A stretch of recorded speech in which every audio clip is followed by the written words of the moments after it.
আসসালামু আলাইকুম রহমতুল্লাহি বারকাতু।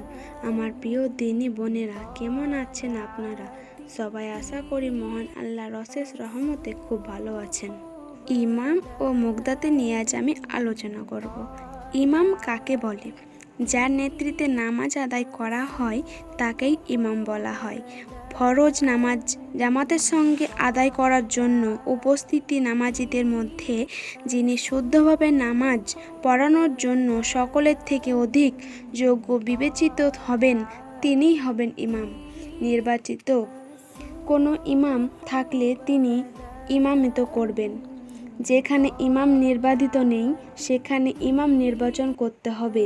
ইমাম নির্বাচনের ক্ষেত্রে যে সকল বিষয়ের ওপর নির্ভর করতে হবে তা হলো: ১. নামাজ আদায় সংক্রান্ত মাসআলার বিষয়ে যিনি পারদর্শী।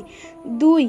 যিনি সকলের থেকে ভালো এবং শুদ্ধভাবে কোরআন তেলাওয়াত করতে পারে। ৩. সকলের থেকে বেশি পরহেজগার। ৪. সকলের থেকে বয়স্ক। ৫. অধিকতর চরিত্রবান। ৭. সম্ভ্রান্ত ও সুশ্রী। ৭. সকলের থেকে বুদ্ধিমান। ৮. যিনি স্থানীয়। ৯. স্বাধীন ব্যক্তি। ১০. অধিকতর সুলিত যার কণ্ঠস্বর। ১১.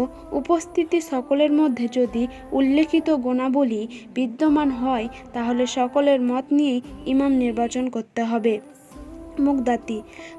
মুকদাতি বলা হয় ওই সকল নামাজ আদায়কারীকে যারা কোনো ইমামের ইক্তেদা বা অনুসরণ করে নামাজ সম্পাদন করে।